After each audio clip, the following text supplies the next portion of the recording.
Welcome back to Arts and Humanities. I'm so glad that you are tuning in today to check out our lesson over melody. The last, few days we've been going over rhythm and tempo, so I'm really excited to get you all to melody. So, my first question to you is what song do you often sing out loud when you hear them on the radio or on your playlist? Let me move my microphone so you can hear me just a little bit better. So, think about the songs on your playlist. Which ones do you remember the most? Which ones do you sing out loud to?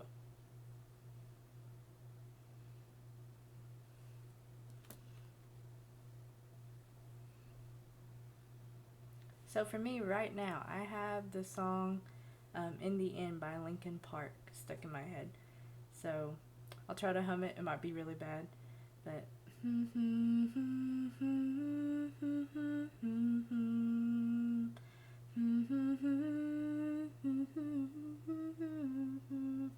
So that's me humming it. So, why do you think that gets stuck in your head? Why is it stuck in my head right now? So, experts they say that there are culprits or earworms. So, no, they're not parasites that actually get stuck in your head and crawl into your ear and lay musical eggs or nothing, but in a sense, they're kind of parasit. They're kind of like parasites. Sorry, I couldn't even get the word out. So in the sense, they get lodged in our head and they cause kind of a cognitive itch or a brain itch. So it's a need for the brain to fill up our gaps of maybe memory or our gaps of just emptiness in our brain with music. So when we're listening to a song, it triggers a part of our brain called the auditory cortex. So the only way to scratch the brain is to either listen to that song on repeat or listen or just go ahead and listen to the song in your head on repeat over and over in your mind. So some researchers think that maybe we say we're stuck on those songs to try to suppress a part of our emotion. Other experts claim that they just keep our brain busy while we're idling. So it's pretty cool. So there's many theories about it. Many names for the phenomenon. It's been called everything from reptinitis to melody mania. So that's why I included that little segment in here today, is so that we can talk about melody and how melody gets stuck in your head. So let's listen to this right here.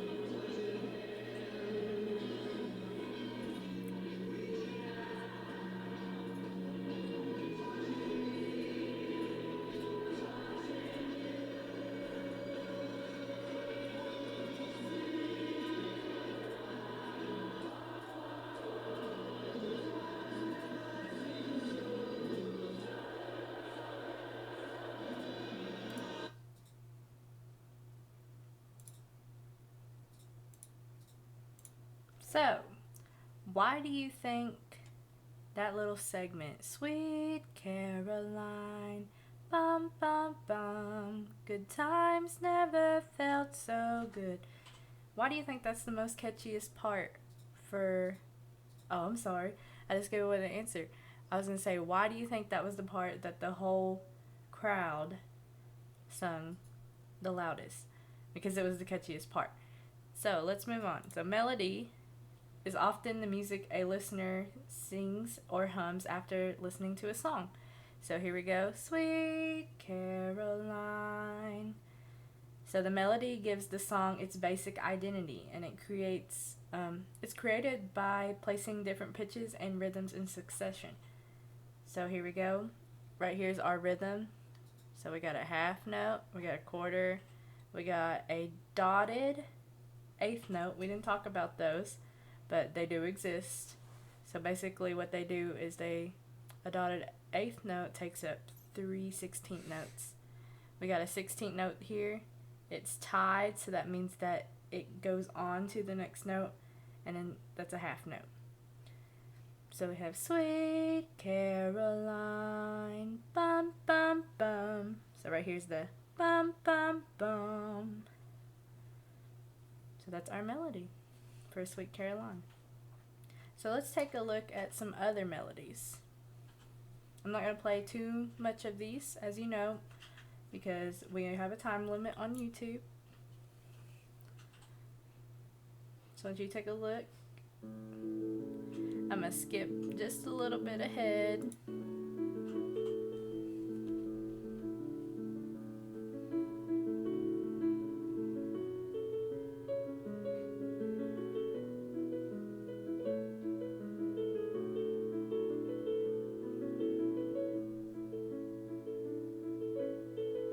I want you to think, is the blue part playing the melody, the part that gets stuck in your head, or does the green part play that?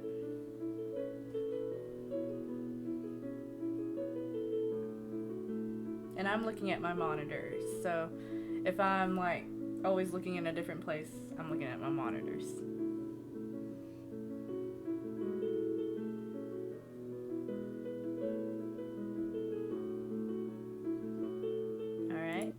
So the melody of that, the one that we most remember is in the chorus going,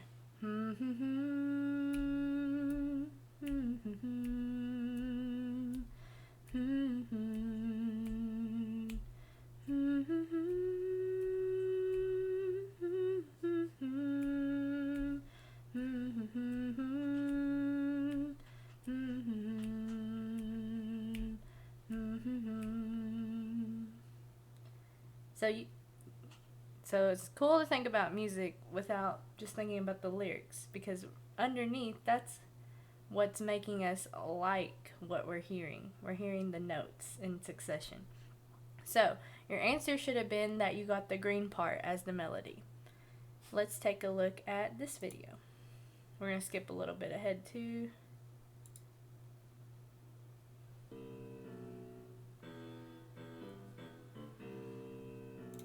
So right now, blue has the melody, but I want you to listen a little bit further.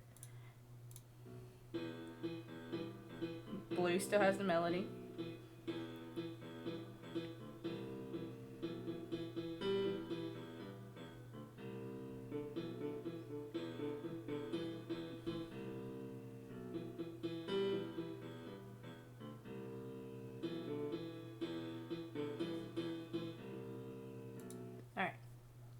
So, is it possible for this song to have two melodies? The answer is yes. Because now we hear the bum bum bum bum bum bum bum bum bum bum bum bum bum bum bum bum. We hear bum bum bum bum bum bum bum bum bum bum bum bum bum bum bum bum bum bum. Right? So this song actually has two melodies. I'm gonna let you go just a little further just so you can hear it. Now, it is fully in the green part. So that's actually your right hand.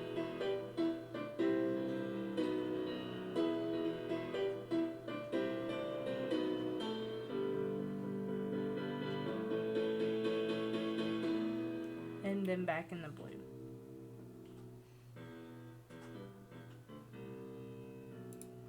So, if we think about from the first time we probably heard music, you think about the simple melodies that you heard as a kid.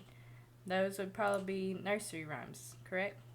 So, think about Old MacDonald had a farm. Old MacDonald had a farm, E-I-E-I-O. Or the Itsy Bitsy Spider. The Itsy Bitsy Spider went up the water spout. And also, Mary Had a Little Lamb. Mary had a little lamb, little lamb, little lamb. So those are catchy melodies that got stuck in our head. So let's hear what happens if the melodies and the rhythms are changed a little bit. Hello, baby. Ooh, I said a hip hop, the itsy spider went down the water spit spout. And down it came out of rain in the washing the spider. The washer was washing away. Ooh, the itsy bitsy spider went up the water spout. Down came the rain and washed the spider out. Up came the sun and dried up all the rain. And the itsy bitsy spider went up the spout again. Hey, ho, hey, ooh, ooh, hey, ho, ooh. That's it. Alright, so we just heard Post Malone sing the Itsy Bitsy Spider went up the water spout. So what do we hear about the melody? I said a hip hop, the bitsy spider went down the water spit spout. And down it came out of rain and the washing the spider. He's pretty much staying on one to three notes. He's not really going that far off, except for when he goes. Hey, ho, hey, ooh, ooh, hey, ho, ooh. That's it. So now he has a little bit more pitches in his range. So let's look at the next one. I like woke you up. I'm gonna put you right back to bed. Don't you worry. Oh, sorry. Yeah. Oh, MacDonald had a farm. E-I-E-I-E-I-O. Ooh, and on this farm he had a cow. E-I-E-I-E-I-O. With a moo here and a moo there. It removed, that removed, everywhere, moo. Oh, MacDonald had a farm. E-I-E-I-E-I-O. Ooh. Oh, MacDonald had a farm. E-I-E-I-E-I-O. And on his farm he had a pig. E-I-E-I-E-I-O. With a oink oink here and a oink oink there. There a oink there and then everywhere. Oh, oink. Oh, MacDonald had a farm. E-I-E-I-E-I-O. Ooh. Shout out to Murder on the Beat. You cut it now. You already know. Got it. So now we have Post Malone singing "Oh MacDonald Had a Farm," and I kind of said it in the same rhythm that he said it. So he says, "Oh MacDonald had a farm, E-I-E-I-E-I-O." You notice that he's not really changing as many pitches as you do. Oh MacDonald had a farm, E-I-E-I-O. So very different in rhythm and in melody. Alright, so this video is down below. Make sure that you click it right now. Pause my video, watch this video to check out how music is relative and how it works. So after watching that video, you should have learned that there were 7, let me get that in frame, 7 notes. 7 note names. And those names are just the first 7 letters of our alphabet. So A, B, C, D, E, F, G. Then you stop. There's nothing else after. There's no H, there's no J, there's no Z. So once again, 7 is A, B, C, D, E, F, G. So each of these have a corresponding pitch. So pitch means the frequency in which the note is played at. So I like to think of pitch as how high or how low a sound is to the human ear. So a little bit of science for you. Sound travels in vibration. The faster the sound vibration, the higher the pitch. The slower the sound vibration, the lower the pitch. So I just realized that I'm on my phone, so let me pause this real quick. Had to go get my iPad real quick because I forgot that it was not with me. So we're going to be taking a look at the sound waves that I was trying to describe about the vibration and how if the vibration is fast, then your sound waves are going to be a lot smaller, and the same as if your sound waves were slower, then they'd be a lot larger. Alright, so let's take a look at, we're going to do octave C4. So here's C. I'm going to show you the analysis. Keep in mind that my voice is registering at this moment, so I'm going to give it time to load that out.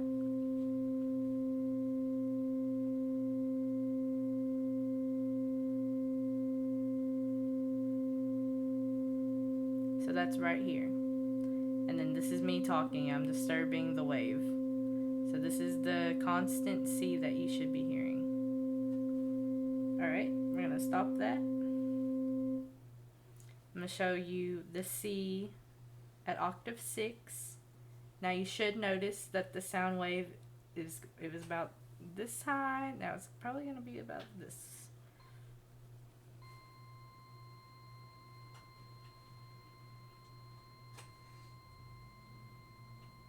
So this is the sound wave right there.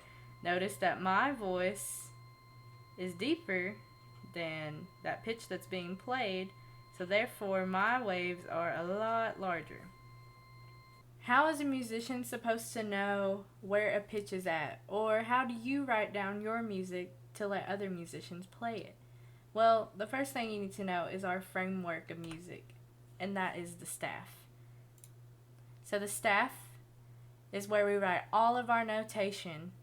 You probably already fooled with it just a little bit because we've done flat.io. So remember where you wrote Mary Had a Little Lamb? You wrote it on a staff just like this. This staff is made up of 5 lines, 1, 2, 3, 4, 5. I count from the bottom, and 4 spaces, 1, 2, 3, 4. And once again, this is our framework. This is where we write all of our music to share with either another musician or for us to just notate and be able to play it ourselves. So the pitches that are on, that the lines or spaces are on, are determined by a clef, because without a clef, we don't know which pitches are what. But with a clef, which is these symbols here at the beginning of the staff, we're able to figure that out. So today we're only really going to be talking about the treble clef. So the treble clef is basically you draw a 6, a line, or a fishing hook. I call it fishing hook. And then a D up top. So one more time. It's a 6, a D up top, and a fishing hook. So here is our 5 lines and 4 spaces with the treble clef. So here's line 1. Line 2 is very important in the treble clef because if you notice, our 6 that we drawn wraps around line 2, probably to indicate something. Let me give you a hint. So the treble clef's other name is called the G clef. So we have line 1, line 2, line 3, line 4, line 5, and here are our notes. E, G, remember I said that this was also called the G clef, B, D, and F. And a good way to remember that is every good boy does fine. That's what I've heard since I took music as a little kid. You probably heard that, but I hope that you can come up with a better one than the one that's been shared for many years. We also have spaces. We have space 1, space 2, space 3, and space 4. And remember, if this is G,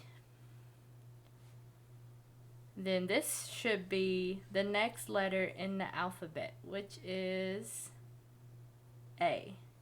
So A would belong right here. And let me just show you what they are. So we have F, A, C, and E. And that spells face. And a good way to remember that is face in the space.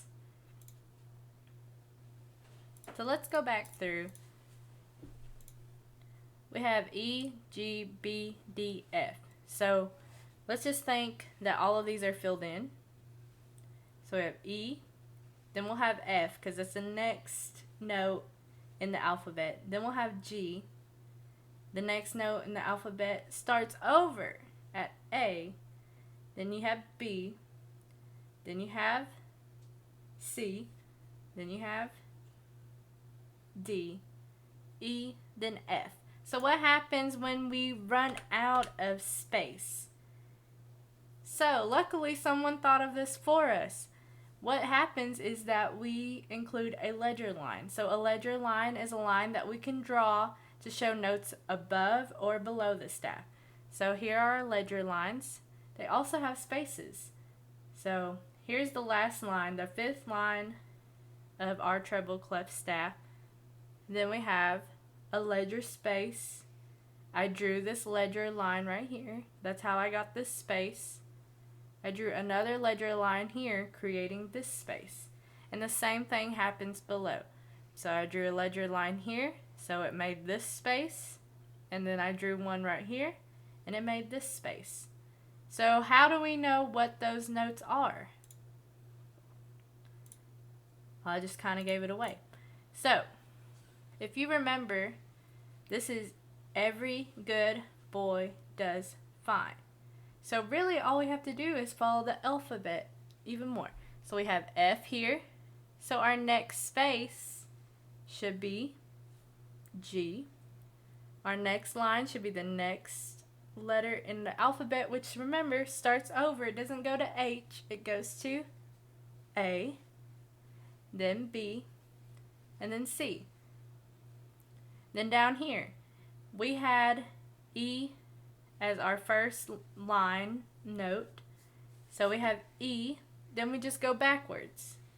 So E, D, that line makes C, B, and then A.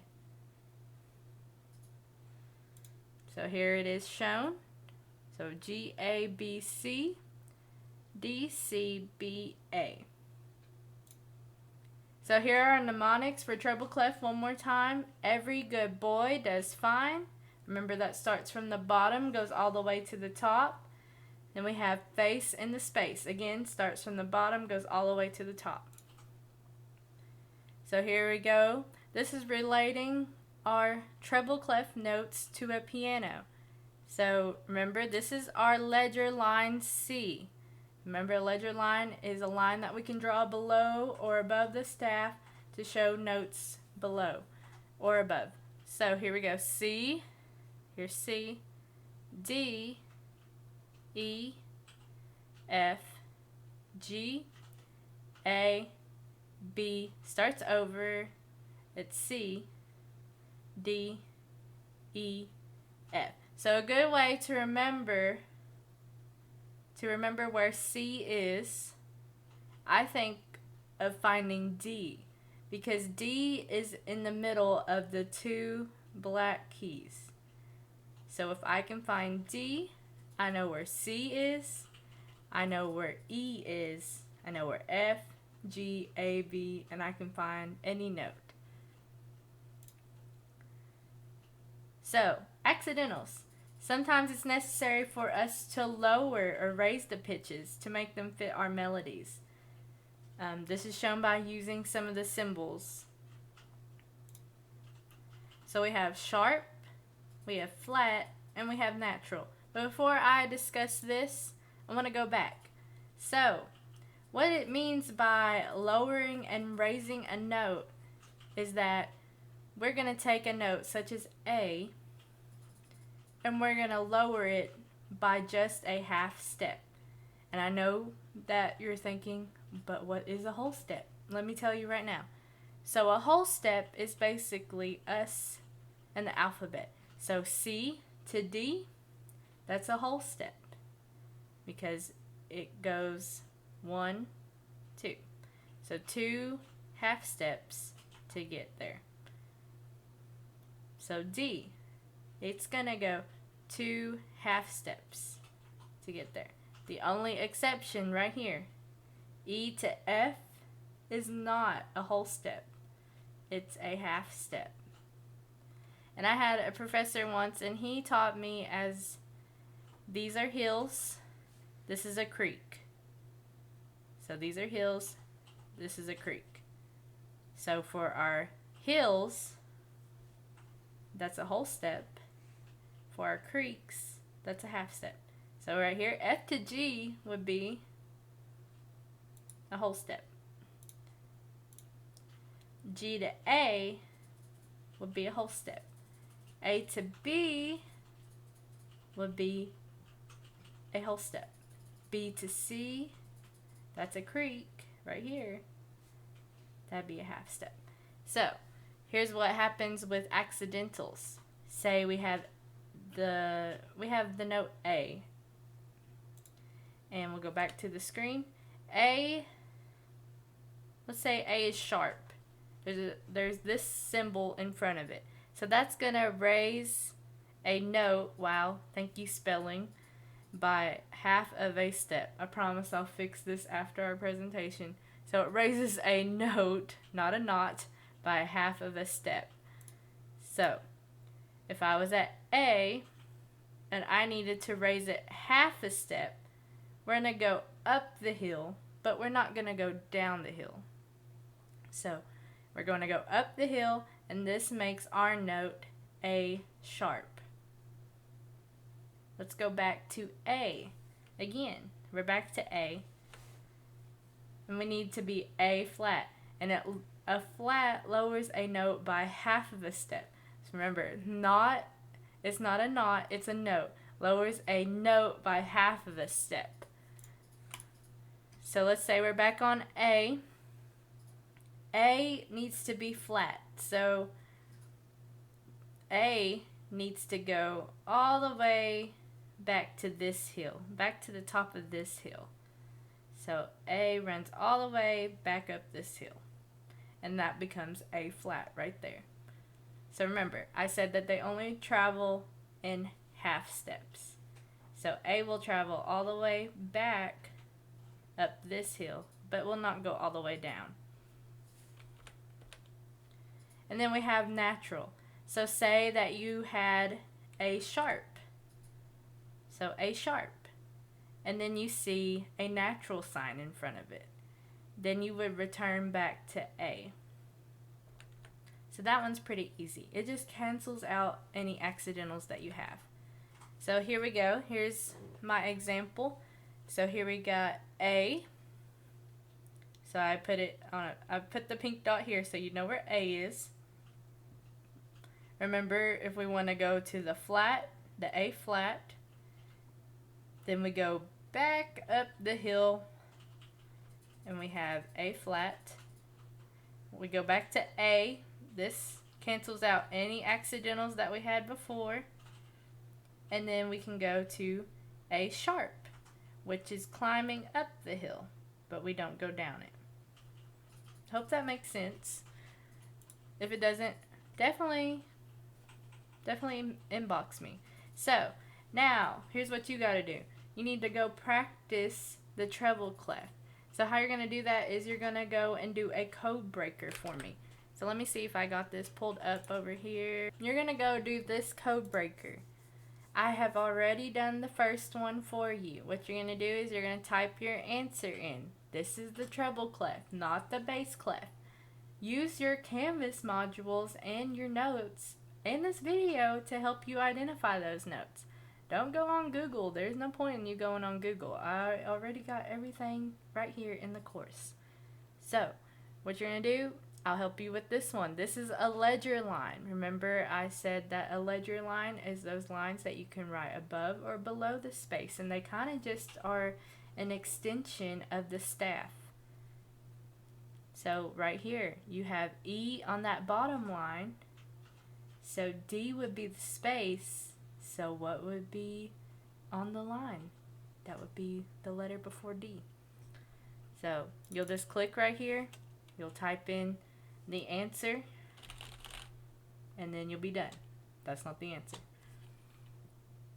And then you have 4 slides to complete. When you are finished, don't forget to hit the big submit button that's usually right here. It doesn't show up on my screen because I made the slide. Don't forget to hit submit so I can grade it. Right. Happy treble clef exploration, and y'all have a great day. Thanks for tuning in. Hope you learned something. Don't be afraid to message me.